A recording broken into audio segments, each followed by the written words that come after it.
Your mind's number one job is to keep you alive on the planet. People think hypnotherapy is super scary.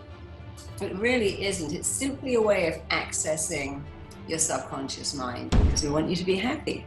And it really is easy. Yeah, welcome back to reality. I'm dreaming, oh, I believe in this dream I've been dreaming, oh, I'm dreaming, oh, I believe in this dream I've been dreaming, oh. Today I sit down with best-selling author, motivational speaker, and celebrity hypnotherapist Marisa Peer as we dive into why I am so afraid of disappointing people, and she takes me and you guys on a guided hypnotherapy session that I think you're going to enjoy. Now, as a quick caveat first, Marisa was in England, I was in Canada when we made this recording, and the internet connection cut out on us a couple times, so at times it's a little bit choppy, but it's still insane value that had an impact on my life tremendously, and I think you guys will find value in as well. Enjoy. Marisa Peer, welcome aboard. It's great to have you. It's great to be here. Thank you so much for having me. So this is a little different format than I usually do. My audience is used to me standing up and seeing the pictures and everything behind me, but I'm excited because we're going to be doing a hypnotherapy session with one of the best in the world. And so I've been told I need to prepare to sit down, lie down. And so I'm excited. I'm ready. Marisa, before we get into that, for people who don't know, what is hypnotherapy? Yeah, people think hypnotherapy is super scary.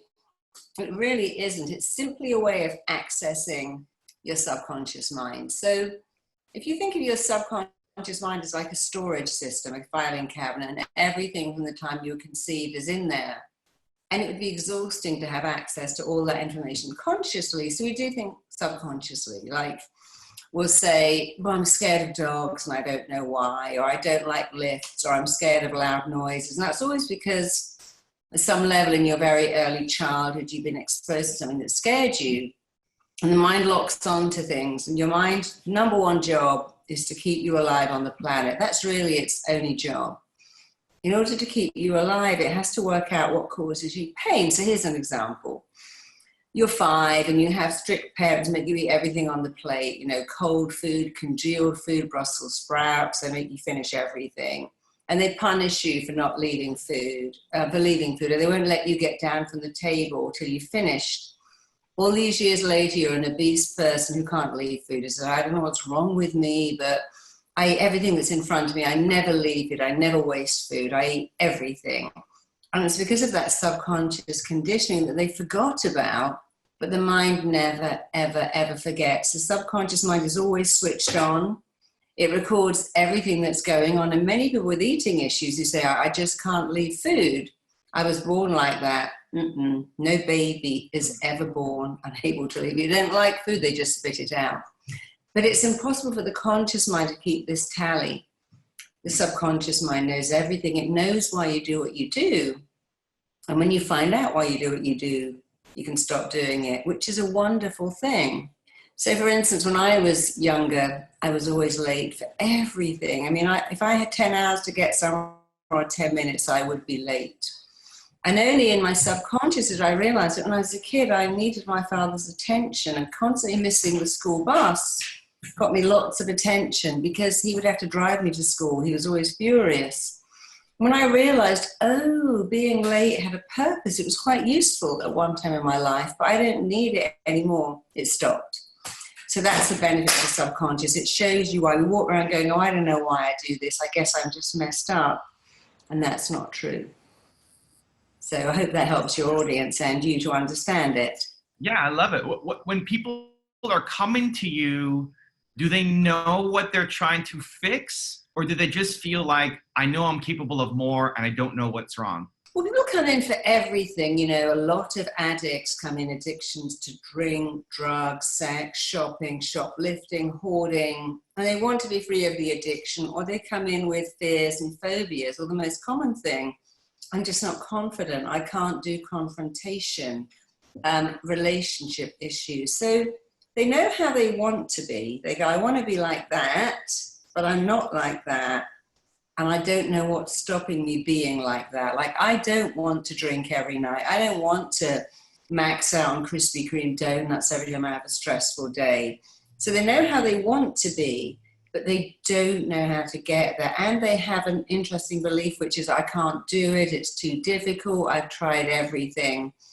And so when you go back and show them using hypnosis, this is why you do what you do, they go, yeah, that's amazing. And now I understand why I don't have to do it anymore. There are some who come in and go, I know why. I know why I am the way I am. It's because of my dad and my mum. My dad left when I was 2. He never saw me again, never paid child support, said he didn't like me. And I know that's why I can't find love. So sometimes they know, but that's not quite enough to solve them. You have to find out why, and then almost dialogue with the mind to get that old behavior to go. And then the best bit is you, just like you upgrade your software of your computer and change your hardware, you have to code into the mind new beliefs. It's what I call triple I.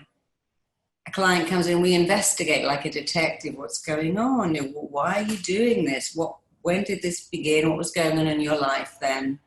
Then we interrupt the beliefs. Well, I can't help it. I'll always be like this. And then we install and code in much better beliefs. And it really does change people's lives in such a powerful way. And it's permanent too. This is amazing. And does all this happen while we're subconscious, while we are being hypnotherapized, I don't know, while we're under with you, or is that also like talking about it before? Well, I do my own form of hypnotherapy called RTT, rapid transformational therapy. It's my own technique that I invented, and it's quite amazing. People come in and they will spend about 5 or 10 minutes talking. But we don't do talk therapy, you know, how are you feeling? How are you feeling today? How does that make you feel? Because talk therapy over an extended period of time is not as effective as it could be. So we have a little bit of information. How do you want to be? If I could fix you today, what's the outcome you're here for? Very direct questions. Tell me what you want. Tell me what you don't want. And they might say, well, you know, I really want to be able to speak in public. I've got such an important job coming up, or it's my wedding or bar mitzvah, or I've got to give away my child at a wedding, or got to give a presentation on crowdfunding, and I just can't speak in public. So they say, and what I want is to speak perfectly. Now, they won't have the wording that I would have, which is to say when you speak, you're eloquent and fluent and you speak perfectly. I know how to do that. So the first thing I would do is go back to, why can't you speak in public? So we'd have a little bit of a discussion, maybe 5 to 10 minutes. And then I go, look, we can talk about this all day. But if you knew why you couldn't speak in public, you wouldn't be here. You don't know, but your mind knows. So let me put you into hypnosis and go right back to why. And there's no messing around. That takes 5 minutes. Immediately the client goes into hypnosis. They like it. I reassure them it's safe, it's actually exciting, and that whatever they're going to see, they cannot relive it, they can only review it. You know, if you had the best orgasm of your life, you couldn't go back in your mind and relive it. You think, oh my God, that night was like the best ever, but you can't really relive it, you can just review it. The best day of your life, and you think, wow, that day, and I got a standing ovation on stage, was amazing, but you can't relive it, you can only review it. Or that day when that really cool person, the coolest kid in the school, asked me out. Oh, that was so, I felt like the best person in the world. But I explained to them, this is all reviewing. And even if it's traumatic and sad and horrible, and it often is, you're going to look at it with a kind of fascination. It's going to be an aha moment, a light bulb moment. Oh, look at that. That's why. So now we begin. Going to hypnosis, that's very easy, getting someone in hypnosis. The skill is what to do with them in hypnosis, how to take them back to a scene and say, this scene is why you can't speak in public. Then you take them to a second, then you take them to a third. And you put the scenes all together like a good detective and make sense of it. And I don't do that for my client, I do it with them. Okay, look at these 3 scenes, and why do you think those scenes then left you unable to speak in public? And they'll say, oh yeah, it's really interesting, because I remember when I was a kid, I had to read out the word bridge. And I said Bridger, because it looked like Bridger. And everyone laughed at me. And I was so upset. I went bright red and they laughed more. And I thought, I'd never, ever again, never, never, never speak in public again. And then much later, I was asked to speak and I had to read out the word soiled. And I read solid because I was so nervous and people laughed at me. And I thought, that's it.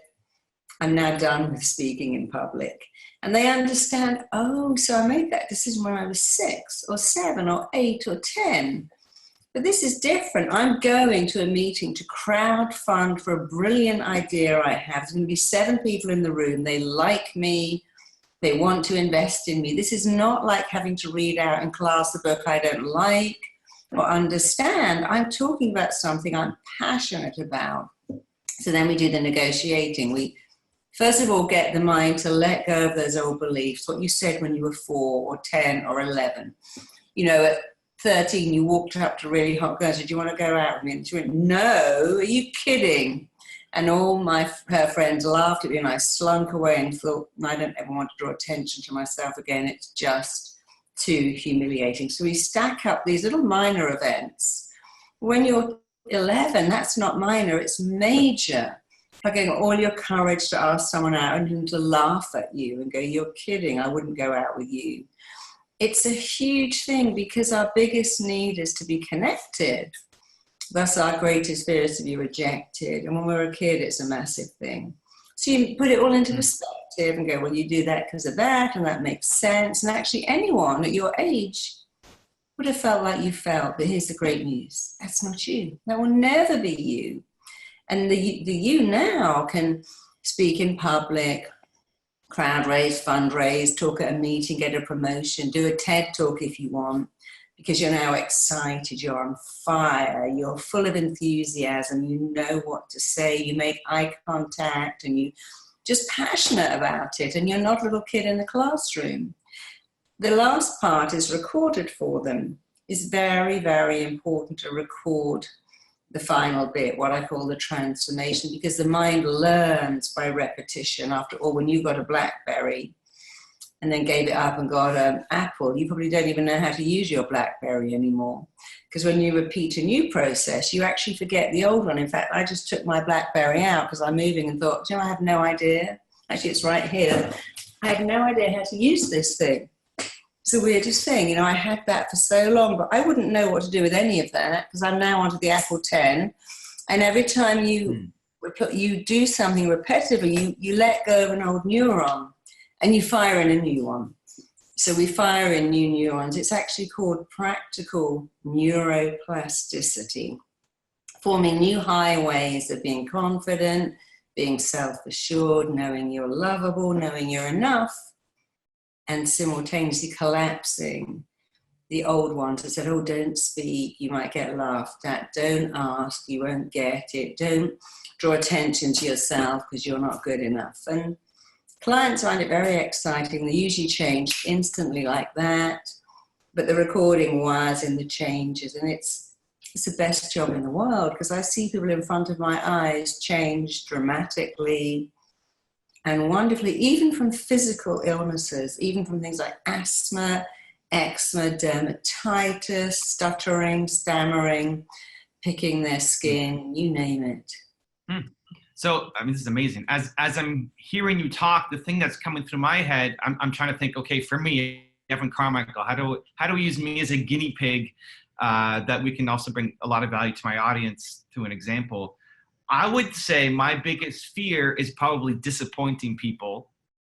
It has helped me tremendously as an entrepreneur in that I end up over-delivering whenever I'm doing something because I'm so terrified that I'm going to disappoint people that then I need to bring way more value than whatever I'm expected of. It serves me, but is also a fear. So what do I do with that? What goes through your mind as I'm saying that, well, and should I fix that? Here's the word terrified. That I would have picked up on that word. You are terrified of disappointing people. So if you disappointed somebody, what would happen? What would happen if you disappointed somebody in your business? Unhappy clients. I think as a result of it, I probably don't take as big a bets as I should because if I do fail on something, it doesn't tank my business. But if I failed on a big scale, maybe it does. So when you were a little kid, where did that come from? You see, when you came out of your mother's womb, you had no idea you could disappoint anyone. Babies come out and think they're the best thing in the world. They can be covered in stuff, body fluids, their nose can be running, their nappy can be leaking, they can have vomit coming out of their mouth. They still put their arms out and go, I need a hug because I'm gorgeous. They have no concept of disappointing you. So you must have got that from somewhere.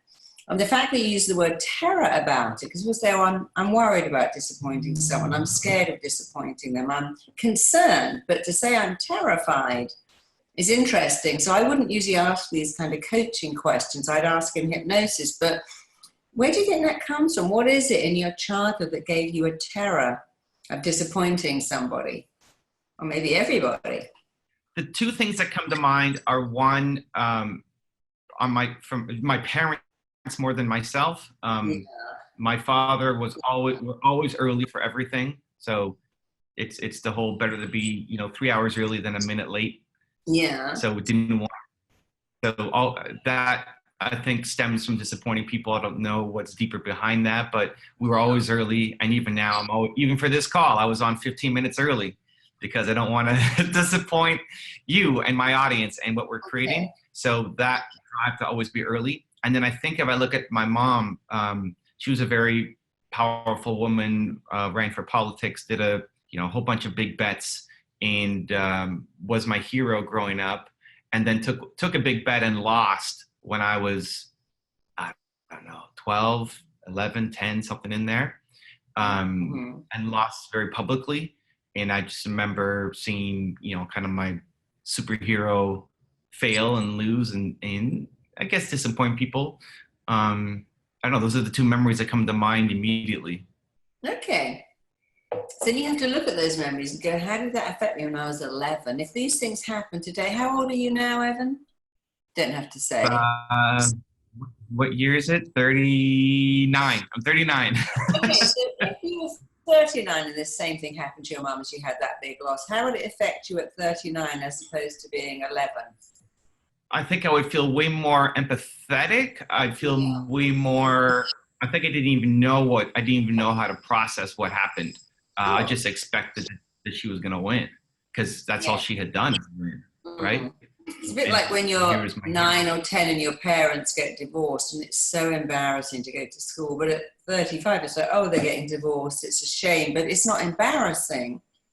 So when you're a kid, it's that need to connect. So maybe we should get rid of that for you because I think it's important to want to impress people with how good you are and how gifted you are and how skilled you are. But I would take away that word terror. I'd say it's really important for me to be the best I can be.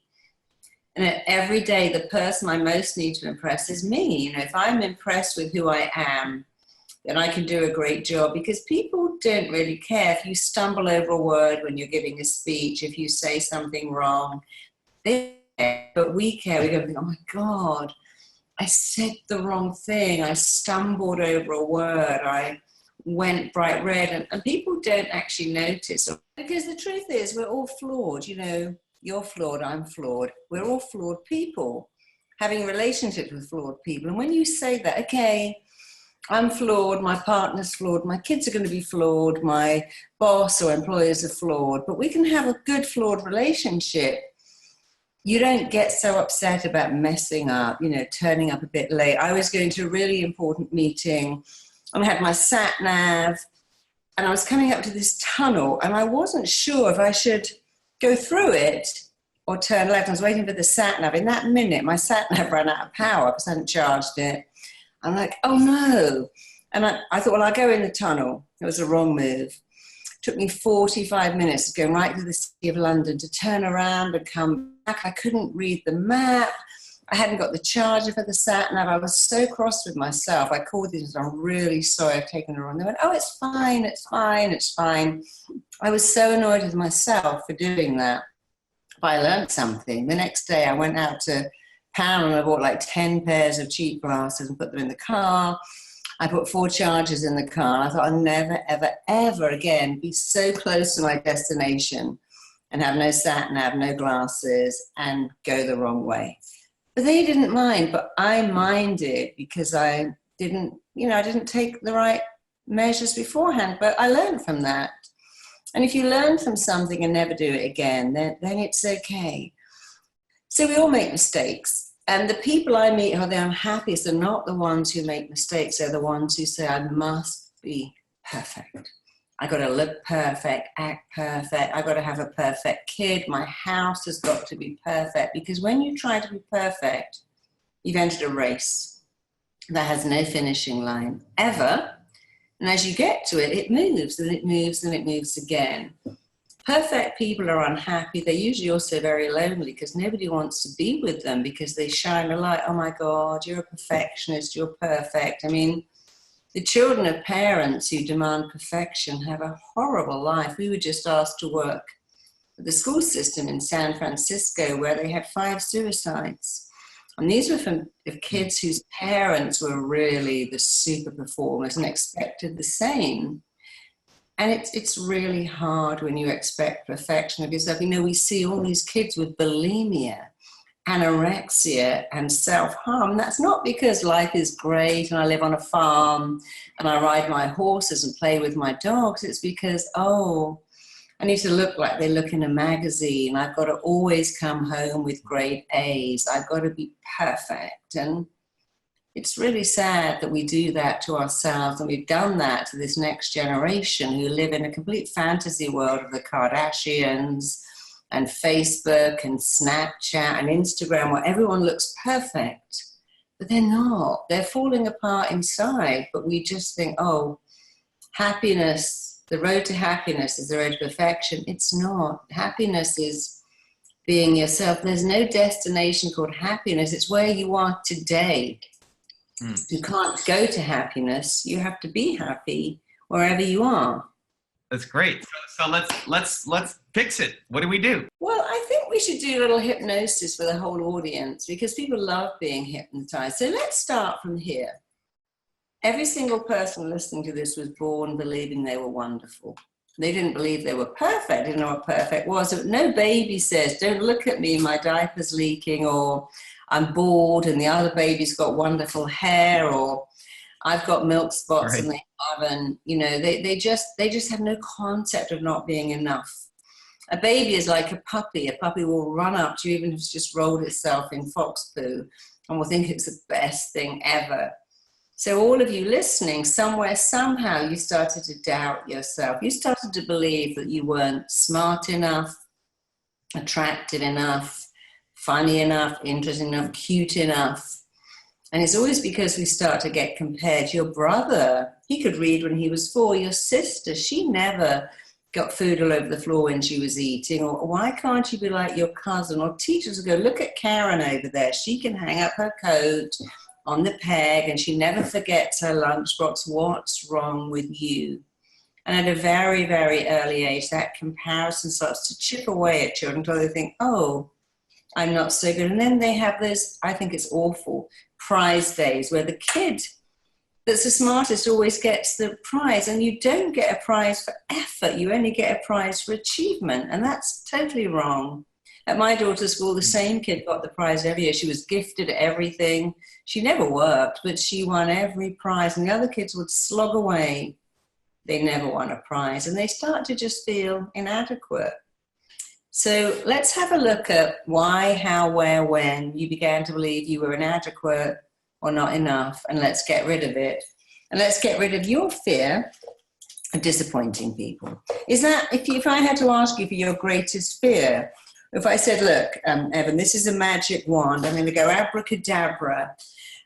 What do you want? Make a wish because it can only come true." If you could make a wish now and I could make it true, what would it be? I want to help everybody in the world untap their potential. Okay, well, we can make that wish come true right now. And how do you want to help everyone in the world untap their potential? How do you want to do that? Helping them discover the thing that they're great at, they have Michael Jordan level talent at, and then helping them believe in that enough to chase it down. Yeah. That's a beautiful thing. And here's a hint for everyone in your audience. What you're meant to do lies directly behind and is connected to what you love to do between the age of 7 and 14. So what you're meant to do, your gift, your area of excellence, your unique skill set, you can go back and see, what did I love doing when I was between the age of 6 and 15? If you know what it is, then you'll work it out. So you mentioned how much you like this painting that my daughter did. There it is. And when she was a kid, she was always drawing, making little paintings, drawing greeting cards, always painting, and always making little clothes for her Sylvanian families out of toilet tissue, Kleenex. And now she's a very successful artist and a fashion designer with her own brand. So what she loved to do is, and she always said to me, Mum, I could never be anything but an artist. It's in my soul. And that's true. When I was a kid, I was always writing little stories, writing stories. They were always about deprived kids that didn't have a parent. It's very funny. My mother kept them all for me. And of course, now I write self-help books about people who are deprived of love, which is a bit like not having a parent, not having the kind of parent they wanted or the kind of parent that gave them what they need. Other people I know, Jo Malone, spent her childhood making little bits of fragrance out of rose petals. Now she's a very, very famous perfumer. So it's interesting to look at what you love doing. One of my clients, I was just playing puzzles all the time, and now I'm a strategist. I've got a client now who's a very famous designer who just liked drawing women's shoes, and his parents were horrified. They said, you must be gay, don't do that. But now he's a very famous designer, so they're pleased. So have a look at that. If you want to help people reach their potential, find out why they're here and who they're meant to be, then always look at what did you love to do between those key ages. If you're not sure, ask your mom, ask your dad, ask your gran, ask someone. Try and get access to your school books, or just when you go to sleep at night, say to your mind, as I sleep, remind me what I loved doing as a kid. And there you'll find out what it is you were meant to be. But now let's all do a session about why we don't believe in ourselves enough. So it simply requires that you're very comfortable. You don't have to lie down, but it's nice if your neck's supported. So if you can take a minute to find somewhere you can lie back, it's not essential. It's just nice. I'll lie down. I set up my pillow just for this. Yeah. So we'll lie down. We'll make it happen. Tuning in. Lie down. You won't need to see the screen at all for this. You can watch it. Yeah, that's great. Perfect. You don't need to see the screen, everyone else. So lie down. If you're in your office, try and sit maybe with your head, sit against the wall so your head's supported. But if you're on a bar stool or a chair, it won't matter. It's only about 15 minutes. So all I need you to do is to look up as if you are trying to look into your own eyebrows. So let's practice that first and get it just right. Just look up as if you're looking into your own eyebrows, keeping your eyes glued up. I want you to keep your eyeballs up, but close your eyelids down. So keep your eyeballs up and close your eyelids down. So you can look up, close the lids. And when you've done that, you should feel a little fluttering going on in your eyelids, and that's a great sign. And if you can do that, you can go to hypnosis and it will be a dream. So right now, with your eyes open, look up as high as you possibly can, as if you are looking into your own eyebrows, keeping your eyes glued to a reel. Or imagine spot overhead, just breathe in and breathe out.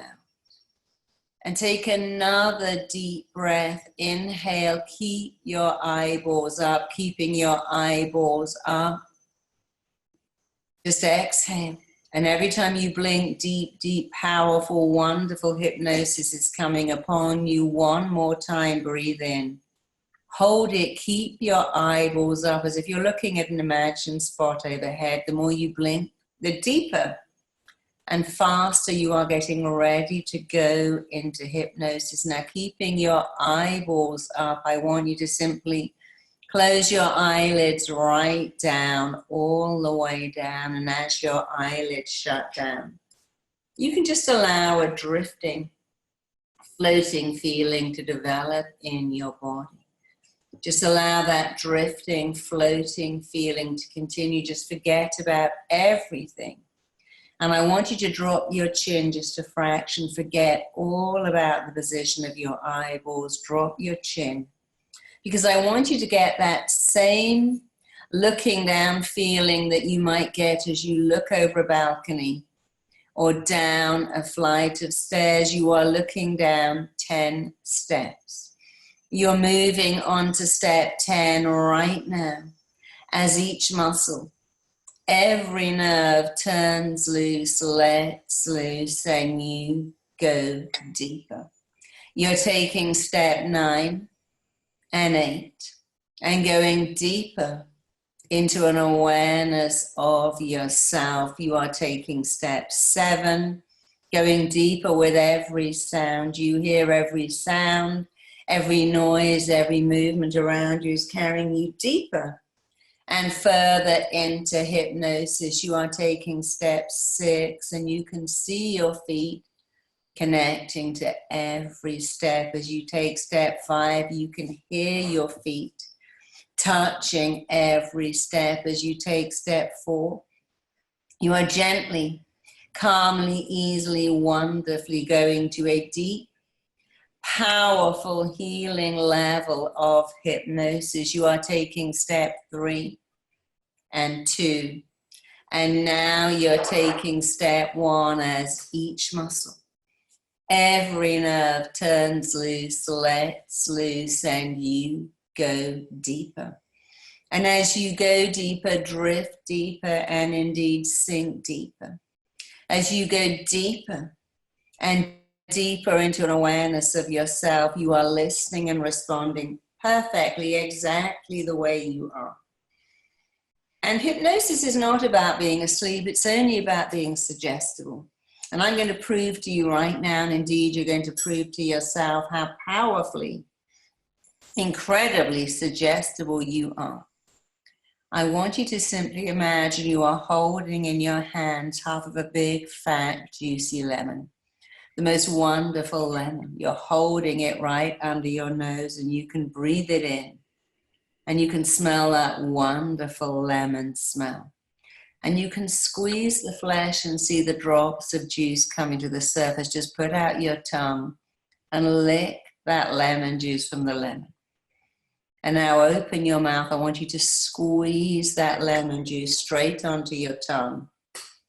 And then I want you to eat that lemon. I want you to shove half a lemon in your mouth and start biting it and sucking it and chewing it. Chew out the flesh. Suck that flesh. Swirl it around your mouth. Bite it, suck it, chew it.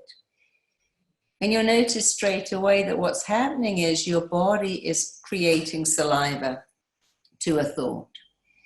Every thought has a physical effect. Your mind isn't going, oh, come on, you're imagining this. Your mind believes there's a lemon, and your mind is making saliva to wash away that acidic lemon juice, because the mind doesn't care what you tell it. Doesn't care if it's right or wrong, true or false, helpful or indeed unhelpful. It just lets it in. And if you can think about a lemon and create saliva, and when you think about being rejected, you'll create cortisol. When you think about being loved and accepted, you'll create really good hormones. So your thoughts affect you. And now that you know how easily you're affected by your thinking, we're going to go back in time. We're going to travel back, go back, move back, just whiz back to the very first time in your life when you began to believe that you're not enough. And there's nothing for you to do. Your mind knows exactly, specifically, and in detail how and why and where and indeed when you ever acquired this belief that you are not enough. Right now, on the count of 5, you are drifting back, traveling back, moving back. It's like the video of your life is going backwards, backwards, backwards, rewinding as you go back to an early time when you began to believe you're not enough. You are becoming younger, smaller, lighter, shorter on the count of 5, 4, and 3 years. Months, weeks, days are peeling away from your body as you go backwards, backwards, backwards, right back right now to an early time when you simply believed you were not enough. You are traveling all the way back, going right back on the count of 2 and 1, just do that. And as I click my fingers, it's rather like you've switched on a television set. The picture is warming up, coming into focus, and you are right in the middle of this picture. And something is going on that is all connected to why you've gone through your adult life believing incorrectly that you are not enough. I'm going to ask you some questions, and you'll find you can answer every one quite effortlessly. So this scene in your mind where you are right now, is it daytime or is it nighttime? You'll find you just know. Are you inside or are you outside? Are you on your own or is anybody with you? How old are you about? And here is the only question that matters. What are you doing, seeing, feeling, and experiencing? I want you to see what you saw then, to feel what you felt then. I'm going to click my fingers and count to 3. Your ears are wide open. You will hear exactly what you heard then. Here it comes on the count of 1, 2, and 3. Your ears are open. You can hear something being said to you or over you, around you, about you, in your line of hearing. And that something is absolutely linked to why you believe that you're not enough. I want you to look over and around that scene. Look at it. Look at it with fascination. This is your aha moment, your light bulb moment, your illuminating moment. Look at that scene. And now we're going to go back to another scene to do with the same feeling, the same belief of just not being enough, not being good enough, smart enough, clever enough, cute enough, attractive enough, interesting enough, just not being enough. On the count of 5, you are drifting back to a vivid, vital, crucial, significant scene that is all to do with why you believe you are not enough. On the count of 4, you are becoming years younger. On the count of 3 and 2, you are becoming smaller, lighter, shorter. On the count of 1, years, months, weeks, days are peeling away from your body. You are drifting right back right now to a vivid scene, all to do with acquiring a belief that you are not enough. Just be there. And as I click my fingers, a scene is vividly, easily, effortlessly springing to mind. This scene in your mind where you are right now. Are you inside or outside? Is it daytime or nighttime? How old are you about? And here's the question that matters. What are you doing, seeing, feeling, and experiencing? It's rather like opening up your laptop. A picture filling up the scene right in the middle of that. So you're going back to just one more scene, one more vivid, vital, crucial, significant scene to do with the same feeling of not being enough. You are becoming younger, smaller, lighter, shorter. Years, months, weeks, days are peeling away from your body. You are going right back right now. Just be there. This scene in your mind this time, is it daytime or nighttime? Are you inside or outside? Are you on your own? Is anybody with you?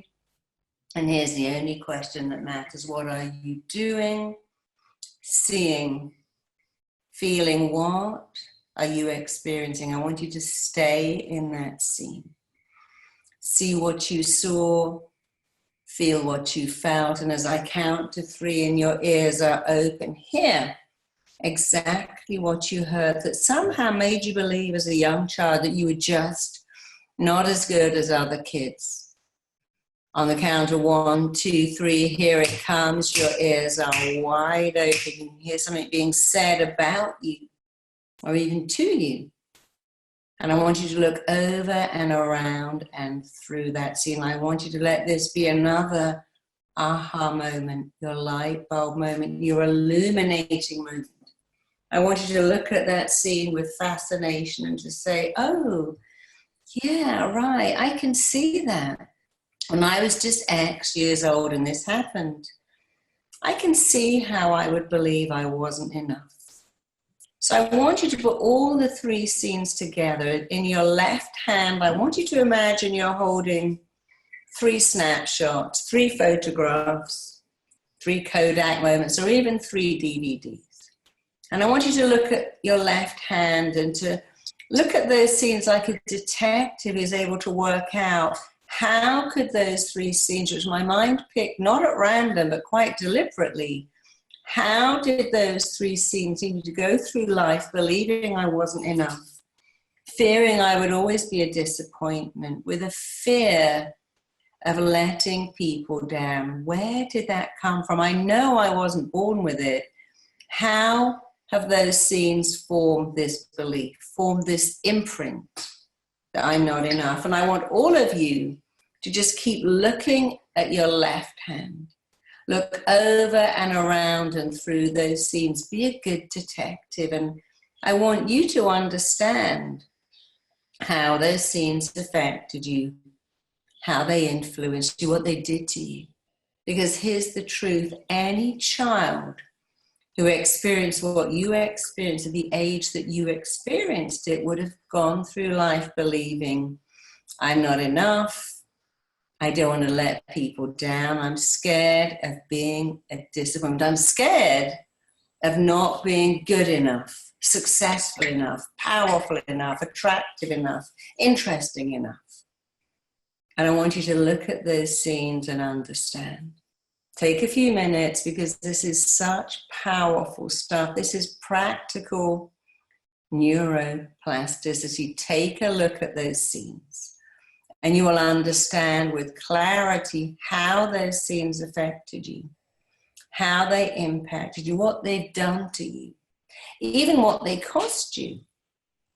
And now look at the truth. You were just a little kid. You formed beliefs when you've been on the planet for maybe 5 years. You hadn't been on the planet long enough to come to the conclusion you came to make the assumption you made, to form a belief that could limit you your whole life just because of what happened when you were 3 or 4 or 5 or 10. So I want you to go back to scene 1. With the wisdom you have now, looking at that little kid who formed some very limiting, harmful beliefs. And I want you to say out loud, that's not me. Because that's true. I want you to repeat after me, that's not me. That little kid is not me. And you can all do this out loud at the screen, or you can indeed do it in your head.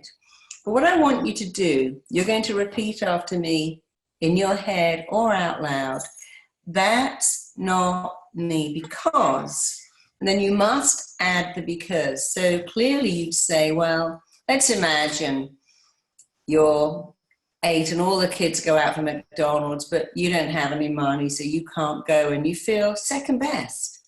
All the kids turn up at school with new pencil cases on the first day of term, and you don't have that because you don't have access to that, and you feel not good enough. Or other kids seem to have nicer clothes or better grades or nicer friends or nicer parents or nicer houses, and you just feel not good enough.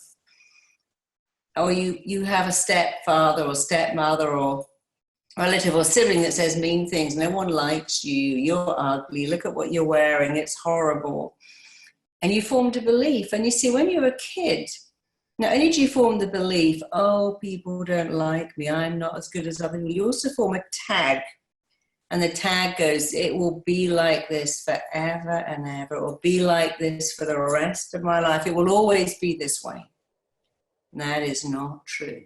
So if you were the little kid who didn't have nice things at school, who didn't have what other people had, then you would say, well, that's not me, because I'm not a kid and I have money. And if I want to go to McDonald's or have cable TV or have people back to my house or have nice clothes, I can do that. I'm not a kid having to ask my mom, can I have $1? Can I have a burger? Can I have an ice cream? Can I have a movie and they go, no, no, we don't have the money, or no, that's a waste of money, because I can do it myself. And that's the kind of justification. I don't have to look after all these other kids because I don't live at home. I don't have to cope with a mom or dad who's depressed or drinking or mean because I don't live at home. So let's start now with the first scene, scene one. I want you to say out loud to me, as if I'm in the room and I'm making you justify it. I want you to say with unshakable conviction, with unwavering certainty, that is not me because, and fill in the blanks. That's not me because. Start now and complete that sentence. That's not me. I was just a kid. I was just a kid. And that can never be me ever again. Repeat after me. That can never be me. And that can never be me. Ever again. Ever again. Ever again. For the rest of my long, gorgeous life. For the rest of my long, gorgeous life. Because, and I want you to tell me why, that can never ever be you again. Tell me.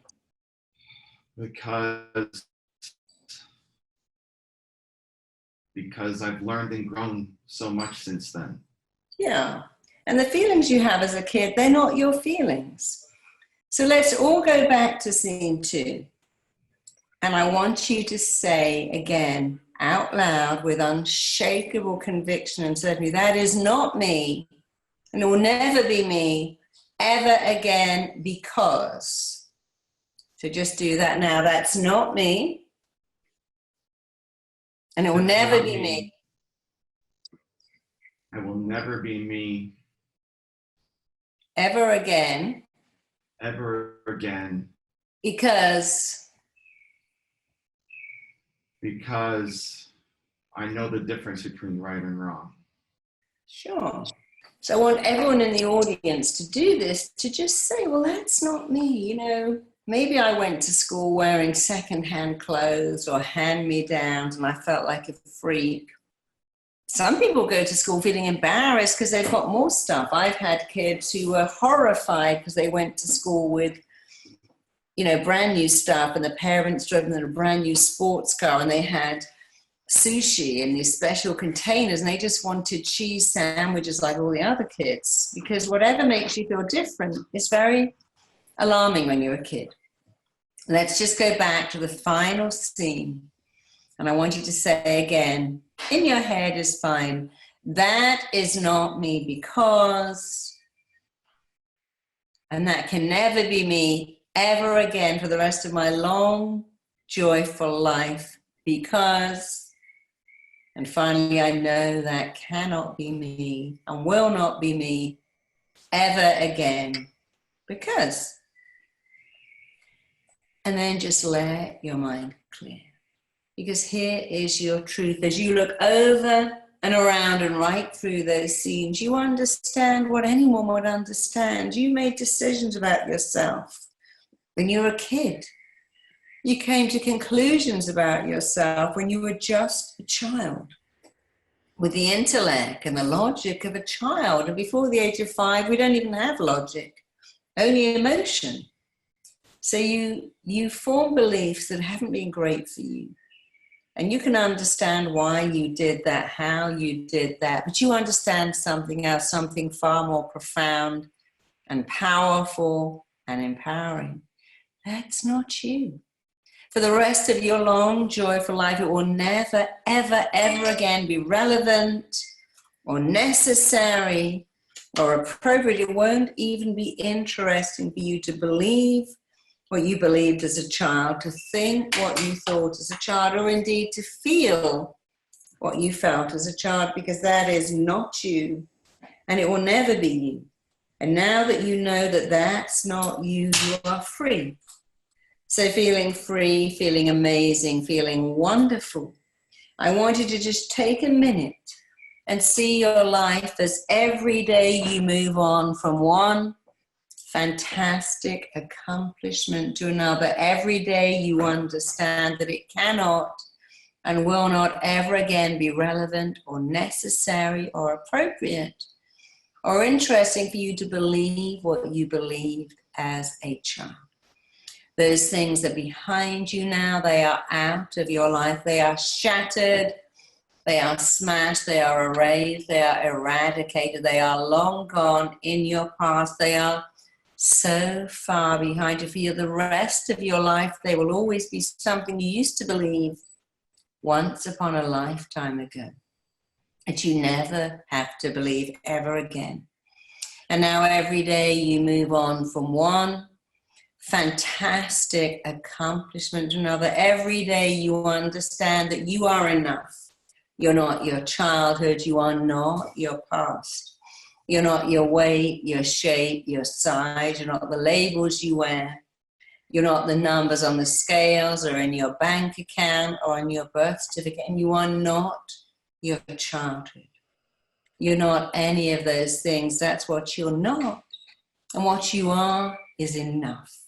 You are enough. You always have been enough. You always will be enough. You are lovable enough, worthy enough, deserving enough. And what you want wants you. What you are moving towards is moving towards you. And you can shatter and smash forever money blocks, relationship blocks, career blocks, success blocks, just by saying every day the truth. I'm enough. I am enough. I always have been enough. I always will be enough for the rest of my life. And now that I know it, everyone else knows it too.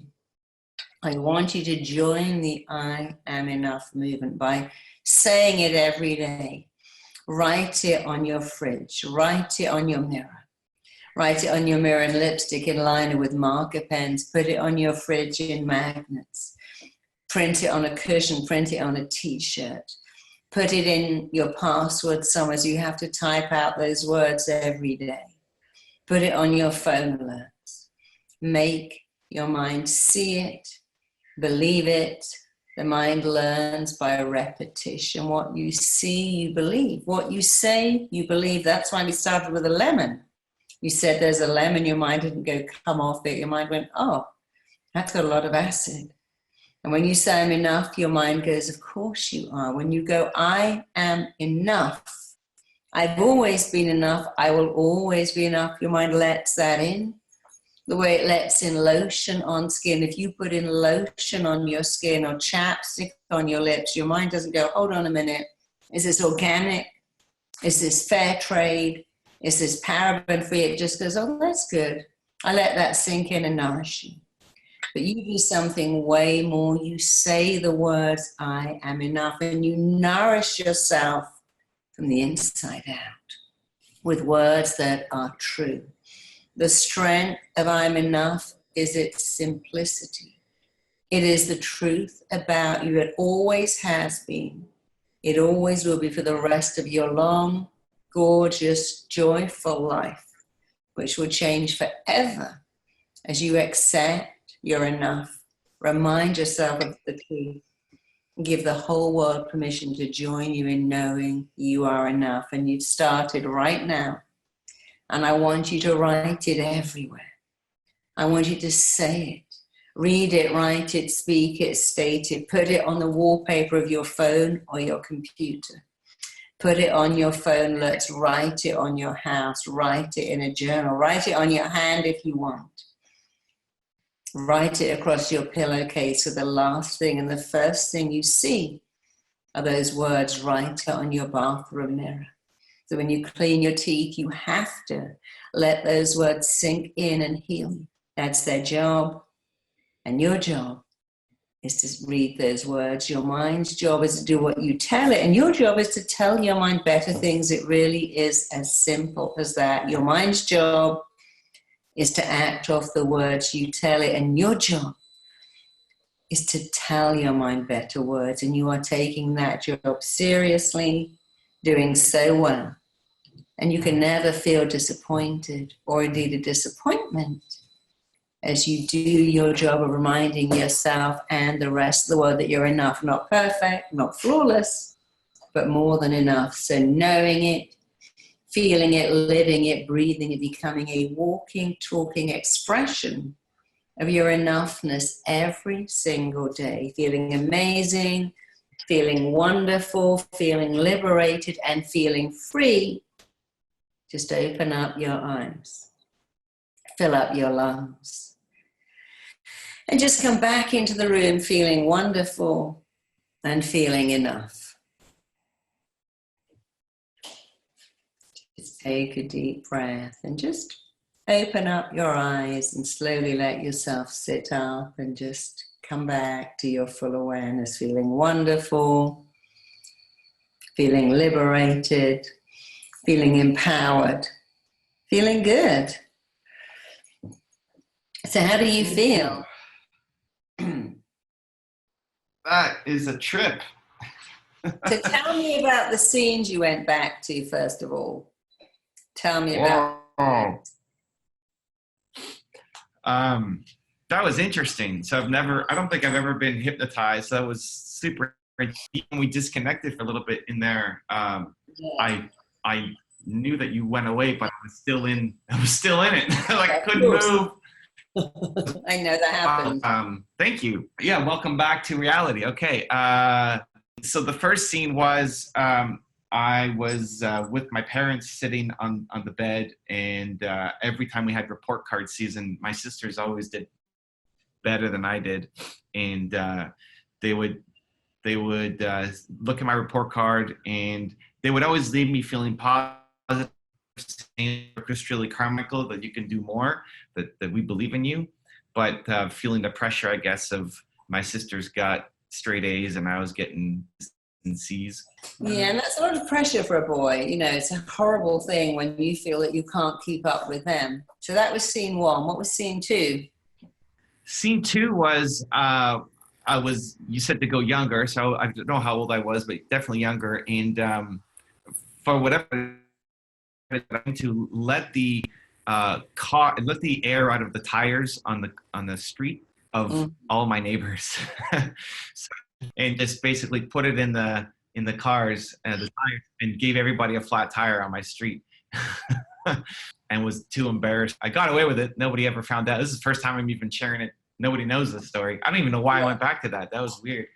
Well, probably because you knew that your parents... But I guess the guilt of doing the wrong thing. Yeah. And if your parents had found out, they would have said, "We are disappointed in you," wouldn't they? "We're so disappointed in you." Sure. Of course.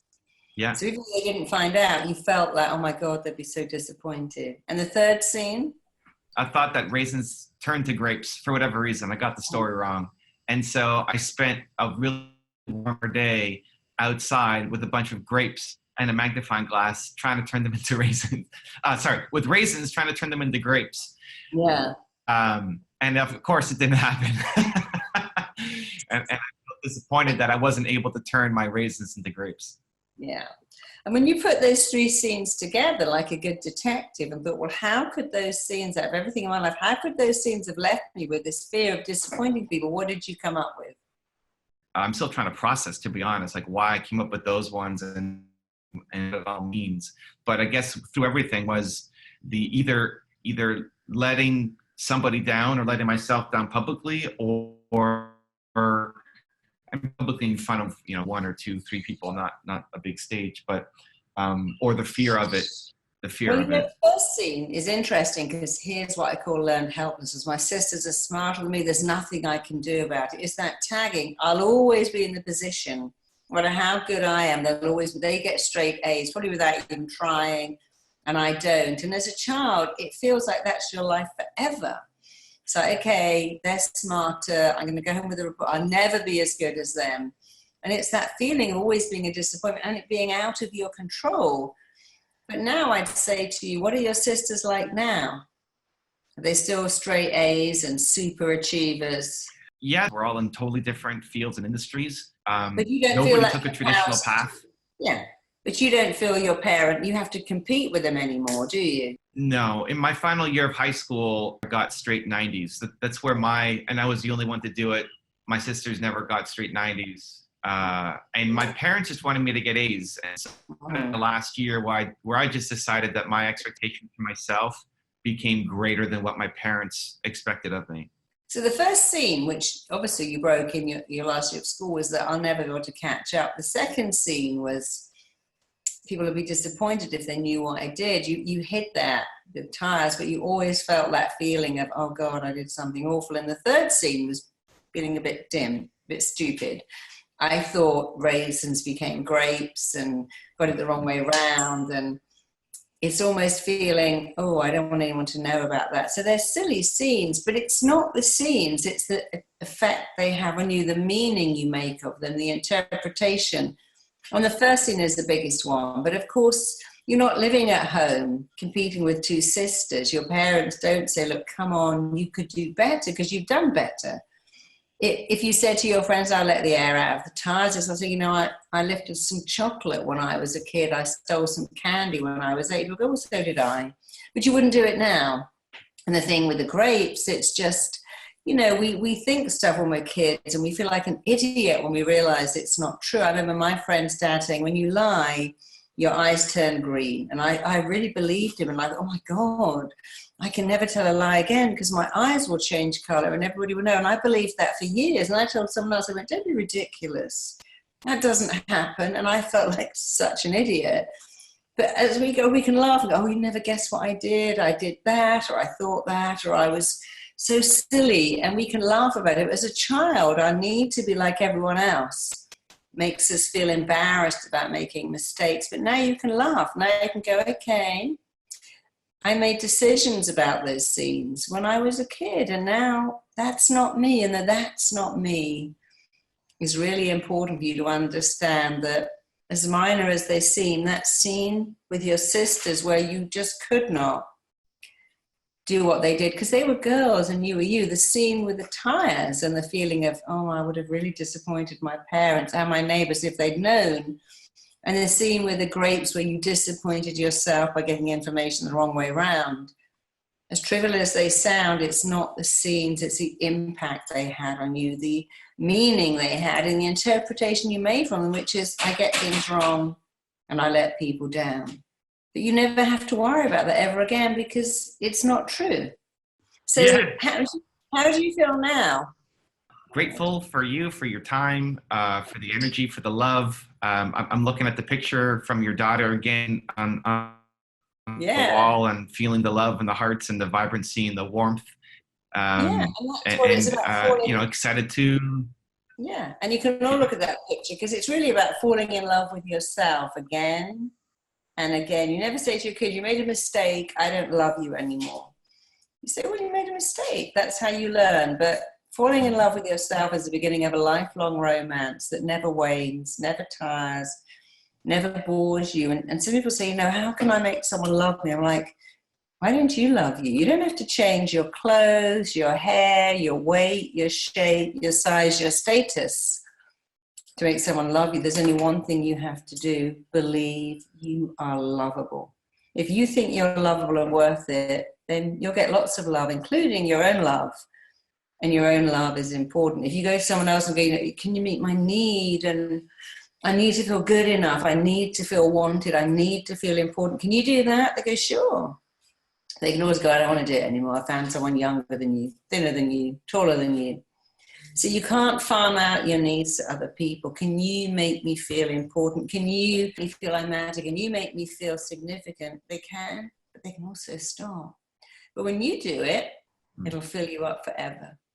So I'm a great believer that whatever it is you think you want to hear, and we all want to hear something. I love you, you're amazing, you're interesting, you're kind, you're nice, you're funny, you're a good person. If you want to hear those words, say them to yourself. The most important words you will ever hear in your entire life are the words you say to yourself. Think about what you wanted your parents to say. You're smart, you're great, what a gift it is to be your parent. And say those words, because your mind doesn't go, who's saying that? Your mind goes, oh, I've waited for these words for so long. Now they're sinking in like lotion on dry skin. So say it. I always wanted to believe I was the favorite. I wasn't, but I started to go, I'm the favorite, I'm the favorite, I'm the favorite. And weirdly enough, I became the favorite in my 30s because I said that. And it was a wonderful thing to realize that, whatever it is I want to feel, I just say it, and then I feel it. when I wrote a best-selling book, I said, oh, this is a bestseller, this is great. Actually, when I read it, and it was like, oh my God, it's not as good as I thought it was. I could really see in the first 3 chapters that I'd never written a book before. I thought, thank God I didn't notice that when I was writing it, because I would have been too embarrassed to have it published. And now, whenever I write a book, I think this is great, and this book is helping people, and all my books have been bestsellers.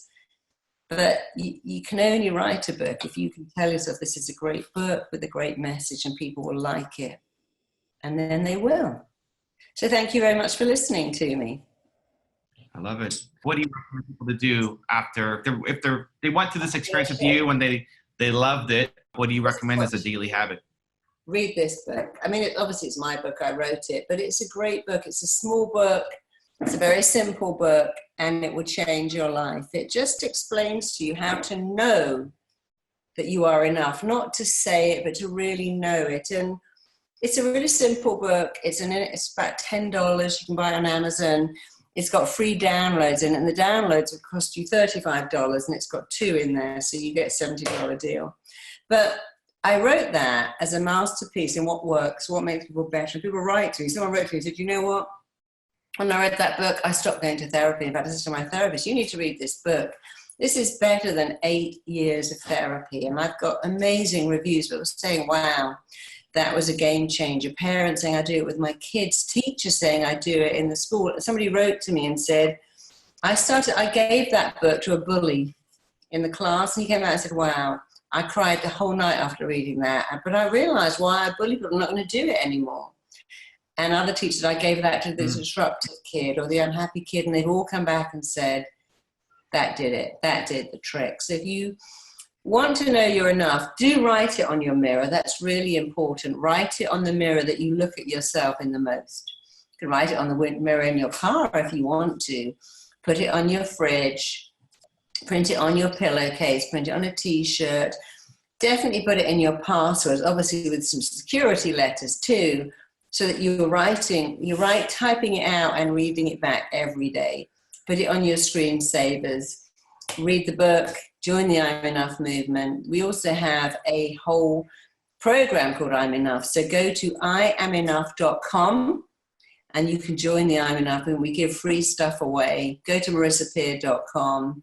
But if you happen to think, I want to do what you do, we now train people to do what I do. We have a website called transformationaltherapy.com. So if you want to learn how to be an amazing therapist, it's not a long course. We can do it online or live. Go to transformationaltherapy.com and we will train you and you'll be amazing.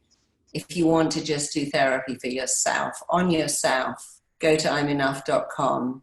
And if you want to get some great free stuff, go to MarisaPeer.com. We give tons of things away because we want you to be happy. And it really is easy. Amazing. Well, thank you. We'll link all of that, the book, the various websites in the description below. Thank you, Marisa, so much for your love, your energy, your time, your patience. I'm excited to see where this all goes for me. And thank you for coming on the show today. You're welcome. Thank you so much. Sending you lots of love. Thank you, darling. Thank you. Like all of you, take care. Bye-bye. Bye. If you want to see my interview with Tom Bilyeu, check out the video right there next to me. I think you'll enjoy it. Continue to believe, and I'll see you there. What are you doing? You're not answering the question I'm asking. I felt so hopeless and so lost and just unsure of how I was going to make anything in my life.